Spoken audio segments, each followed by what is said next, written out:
እስኪ እነዚህን ቃላት በትክክል እናንብባቸው። በአብዛኛው እነዚህን ቃላት በተመሳሳይ ቫውል ድምፅ ነው የምናነባቸው፣ ግን የመጀመሪያው ጎት ነው፣ ሁለተኛው ገውት ተብሎ ነው የሚነበበው።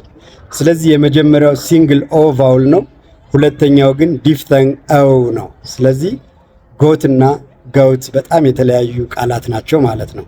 እስኪ እነዚህን ደግሞ ሞክሩልን። የመጀመሪያው ሮድ ተብሎ ነው የሚነበበው፣ ሁለተኛው ግን ረውድ ነው።